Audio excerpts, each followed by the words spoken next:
키보드에서 마음의 평화가 온다. 안녕하세요. 원더키 작가 야치입니다. 오늘 가져온 것은 맥북 프로 16인치예요. 15인치짜리가 단종이 되고 16인치가 생긴 건데, 사실 얘는 기존의 13인치, 15인치 그 굉장히 오랫동안 보여왔던 그 디자인 설계와 크게 다르지 않아 보이지만 은근히 소소히 많은 것들이 변한, 특히 키보드가 많이 변한 제품입니다. 뜯어보도록 합시다. 뜯는 것은 이쪽에 있습니다. 이쪽에 있는 택을 저는 이렇게 찢어지면서 이렇게 가슴이 아픈데 어쩔 수 없죠. 애플이 이렇게 뜯기를 너무 좀 엘레강스하지 못하게 찢어져요. 자, 봅시다. 맥북 프로 디자인이 이렇게 그려져 있고요. 뒤쪽에 스펙이 있어요. 맥북 프로 16인치 해가지고 얘는 사양을 거의 몽땅 다 올린 겁니다. 뭐뭐 올렸냐면은 일단 16인치고 2.4GHz CPU 올렸고요. GPU 라데온 프로 5500M으로 올렸고요. 램 다 박았어요. 64기가 박아놨고, SSD는 최대 8TB까지인데 2TB까지만 했어요. 8TB는 좀 인간적으로 조금 지나친 것 같아가지고 한번 보도록 합시다. 애플은 뭐 겉에 특장점 같은 걸 써놓지 않았죠. 기계를 보면 되는데, 열면서 야, 이거 사이드가 되게 두꺼운데? 다른 게 아니고 위에 박스가 두껍네요.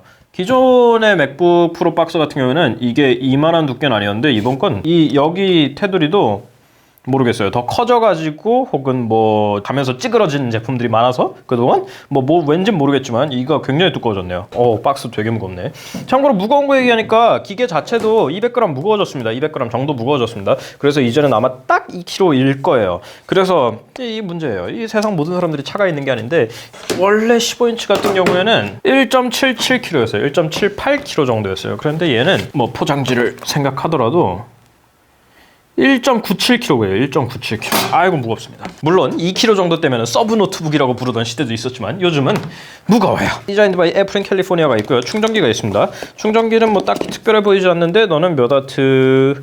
96W입니다. 96W의 USB-C 어댑터가 있고요. 뭐 혹시 원하시면 이걸 가지고 아이패드나 아이폰을 충전하셔도 상관없습니다. 아이폰 11을 사가지고 고속 충전기가 안 들어가 있는데 너무 비싼데 어떡할까 고민이 되시면 맥북 프로를 사시면 됩니다. 농담이에요. 자, 그리고 여기에 USB-C에서 C 케이블이 있고요. 파우치가 있는데 디자인드 바이 애플 인 캘리포니아라고 되어 있죠. 애플 인 캘리포니아 메이드 인 차이나. 뭐가 있을까요? 맥북 프로 해가지고 뭐 이렇게 간단한 설명이 있고요. 썬더볼트 3 어쩌고저쩌고, 헤드폰, 터치바 어쩌고저쩌고 있고, 보증 뭐 무슨 에너지 스타 뭐 그런 거 있고요. 애플 스티커가 있습니다. 왜 이렇게 애플 스티커 색이 좀 바뀐 거 같지? 기분 탓인가? 이거 원래 흰색 아니었나? 아닌가? 여기까지예요. 간혹 가다가 막 무슨 뭐 박스 안에 보면은 연장 케이블이, 그거 장난이라니까? 그 크리에이터 분이 하신 장난이에요. 자, 본체를 열어보도록 합시다. 이렇게 생겼고요. 뭐 크게 다르지 않아 보여요. 잔혹하게 찢지 않게 돼 있어서 다행이에요. 무겁다. 이제 진짜 한 손으로 무겁다. 이거 무겁네. 디자인은 크게 바뀌진 않았습니다. 이렇게 열면은 아마 삥 하면서, 삥 하는 소리 없었지 하면서 전원이 짠! 뿅! 들어오죠. 이런 식으로 전원이 들어오고요. 전면에 16인치의 디스플레이가 있고요. 얘 같은 경우는 3072에 1920이고 위쪽에 720p 카메라가 있고요. 전반적으로 베젤이 조금 얇아진 것 같죠? 얇아진 것 같습니다. 그리고 뭐 크게 형태는 다른 바가 없는데, 맥북 프로, 이 맥북 프로라고 되어 있는 이쪽 프레임이 좀 좁고 답답한 거 보니까 베젤이 줄어든 게 맞는 것 같습니다. 주언어로 한국어를 선택할 겁니다. 밑에 터치바가 있는데, 이 터치바가 드디어 바뀌었습니다. 제일 불만이었던 건 사실 그거예요. 뭐 F 펑션 키라든지 기능 키라든지 그런 거는 바뀐 거를 용서할 수가 있는데, 메커스에는 보이스오버라는 화면 읽기 프로그램이 내장되어 있습니다. 보이스오버 사용법을 알고 있다면 알았어. 아니, 조용히 해보라고. 알았어. 보이스오버를 사용하여 맥을 설정하는 방법을 배우려면 이스케이프 키를 누르십시오. 됐니? 끝났어? 오케이. 맥은 이런 거 잘 되는 편이죠. 이런 보이스 오버라든지 그런 이 시각 장애인용 프로그램이 잘 되어 있는데, 언어 받아쓰기, 설정, 사용자기 아니야, 필요 없어, 계속. 있기하다 중간에 끊겼네요. 그 위에 터치바 같은 경우에는 사실 이런 펑션 키 같은 거는 그럴 수 있는데, 전원 버튼도 저는 잘 모르겠어요. 전원 버튼이 원래 있던 거, 터치 아이디랑 통합해 있던 전원 버튼도 살짝 눌러서는 안 되거든요. 전원 버튼을 잘못하다가 눌릴 만한 그런 압력이 아니었어요. 그래서 저는 크게 문제가 없는 것 같은데, ESC만큼은 특히 이제 코딩하는 분들이 고통을 굉장히 호소하시던 부분인데, 터치로 되어 있으니까 굉장히 불편했다는 얘기가 많았죠. 그 말을 몇 년 동안 씹고 있다가 드디어 ESC가 분리가 됐고, 제가 보기에는 ESC를 분리를 하면서 얘도 그냥 균형이 맞아야 되니까 이쪽만 이렇게 찍 있는 건 좀 재미없으니까 이렇게 하지 않았을까? 전체 이름 키보드에서 마음의 평화가 온다. 키보드가 원래는 나비식 키보드였죠. 그러다가 이번에 가위식 키보드로 바뀌었어요. 뭐 생각하시면 되냐면 옛날 맥북 혹은 그 매직 키보드, 맥 사시면 주는 키보드 그런 거 생각하시면 되는데 나비식 키보드 같은 경우는 사실은 키피치 자체도 문제인데 키피치 트래블 이런 것도 문제인데 쓰다 보면 고장이 나죠. 제일 최근에 나온 것 같은 경우는 출시되자마자 보증 프로그램 연장 기간에 포함이 돼 버렸는데 여하튼 그런 치욕을 갖고 있던 가위식 키보드가 드디어 없어졌습니다. 덕분에 이제 조금 두꺼워지긴 했죠. 뭐 사실 제가 보기에는 티도 안 날 정도긴 한데 조금 두꺼워졌고 키보드가 이렇게 뭔가 착 달라붙어 있는 게 아니라 좀 튀어나와 있으니까 뭔가 현대적인 맛은 없어지긴 했어요. 근데 현대적인 맛이 뭐가 중요합니까? 일단 똑바로 되는 게 중요하죠. 저는 그렇게 생각하는데 모르겠어요. 제 주변에서는 가위식 키보드가 적용되면 굉장히 편하고 입력하기 쉽다는 분들도 제법 계신 편이기는 한데 저는 용납이 안 되는 키보드였어요. 도대체 무슨 깡으로 몇 년 동안 그걸 유지했는지 이해가 안 됐는데 드디어 멀쩡해졌죠. 한번 비교를 좀 해봅시다. 맥북 프로의 새 가위식 키보드입니다.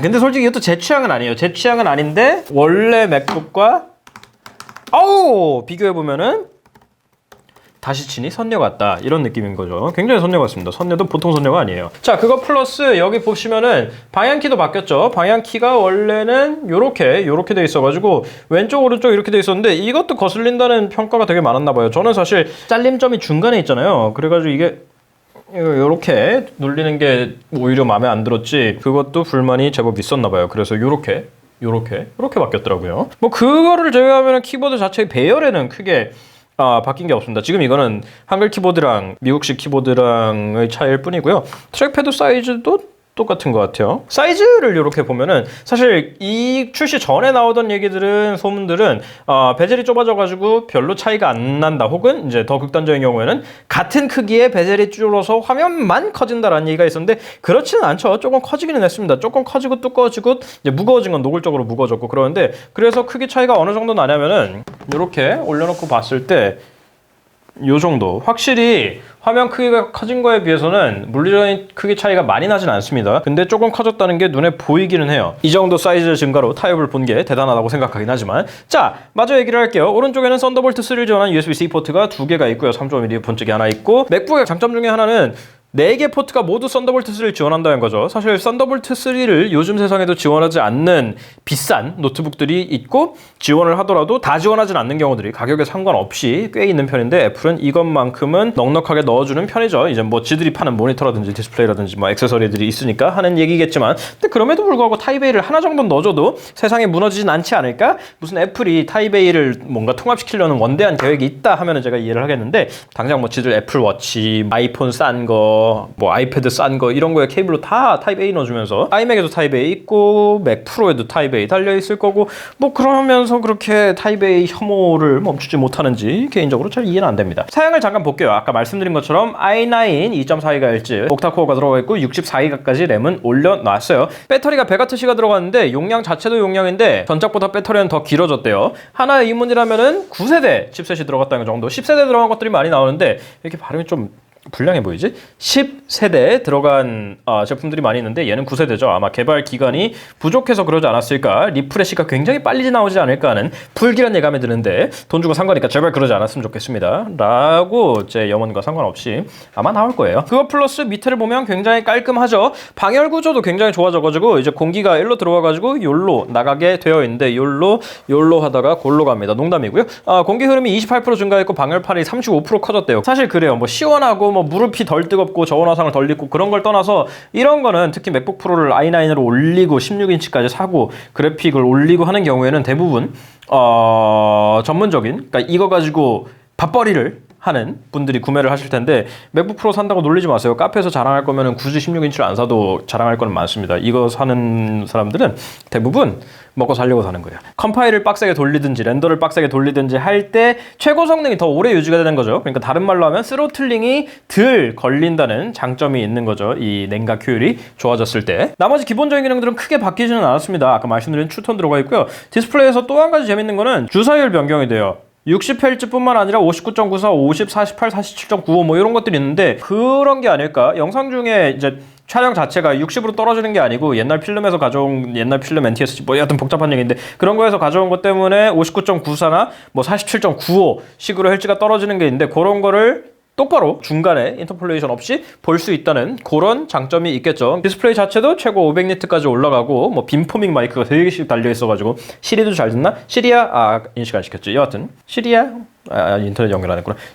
된다고 칩시다. 블루투스 5.0, 와이파이 AC까지 되는데 그거는 의문이에요. 왜 AC에서 끝날까요? 요즘 거의 다 와이파이 6가 들어가죠. AX까지 지원이 되는데 얘는 그런 거는 안 되는 듯 하죠. 그렇습니다. 가격은 여전히 비싸요. 기본형이 319만 원, 고급형이 369만 원인데 두 개 간에는 여러 가지 차이가 있죠. 이번에 기본 스토리지가 확 올라간 게 마음에 들기는 하는데 그렇습니다. 15인치랑 비교해 보면은 요 정도 크기 차이가 나고요. 아까 말씀드린 것처럼 열었을 때 보면은 뭐 얼핏 봐서는 큰 차이를 느끼지 못해요. 제가 이거 바로 전 거 뜯을 때 이제 맥북 새 거를 사고서는 이제 사부님한테 안 들킬 수 있는 마지막 기회라고 말씀을 드렸는데 제가 보기에는 어지간히 이런 IT 트렌드에 민감하신 분이 아니면은 아마 모르실 것 같아요. 제가 보기에는 이번에도 약간 가능성이 있습니다. 왜 갑자기 맥북이 가위식 키보드가 됐어? 라는 질문을 하시지도 않을 거고 그런 분이셨으면 애초에 걱정을 안 하셨겠죠.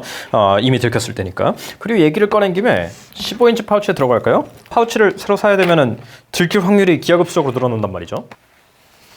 오! 여유 있네. 파우치 종류에 따라 다르기는 할 거예요. 근데 얘는 들어가네. 싹 들어가는데? 남아 좀. 애초에 원래 좀 컸네. 지퍼에 흠집 날 만한 정도로 꽉 끼고 그러지도 않아요. 큰 문제 없습니다. 안 들키실 수 있을 것 같아요. 열었을 때 합판 두께, 요 합판 두께에서 차이가 나는 것 같은데 그냥 딱 키보드에 필요한 만큼만 늘어난 것 같죠? 이제 원하는 만큼의 풀스케일 체인지가 없어서 그거는 조금 아쉽기는 한데 그래서 사용자들이 요구하는 게 거의 다 들어간 것 같기는 해요. 이놈의 키보드 플러스 ESC 키 분리 플러스 기본 스토리지 커지고 SD카드 슬롯 좀 다시 살려줬으면 좋겠는데 솔직히 타입 A보다 저는 SD카드 슬롯 없어진 게 더 아쉬워요. 이건 워크플로우가 되게 복잡해져요. 띡 끼워가지고 띡 편집해서 띡 빼면 되는 걸 갖다가 이게 주렁주렁 달고서는 이더넷 또 오케이 이더넷은 크니까 그럴 수 있어요.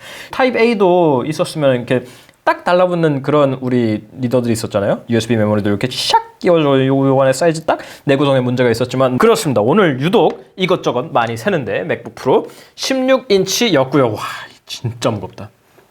차를 사게 하려는 애플의 큰 그림인가? 이것은 농담이에요. 혹시 궁금한 점 있으시면 댓글 남겨주시고 저희 인스타그램, 페이스북 그리고 네이버 TV에서 만나는 거 잊지 마세요. 다음 시간에 또 뵐게요. 빨리 끝내자 무거워. 끝!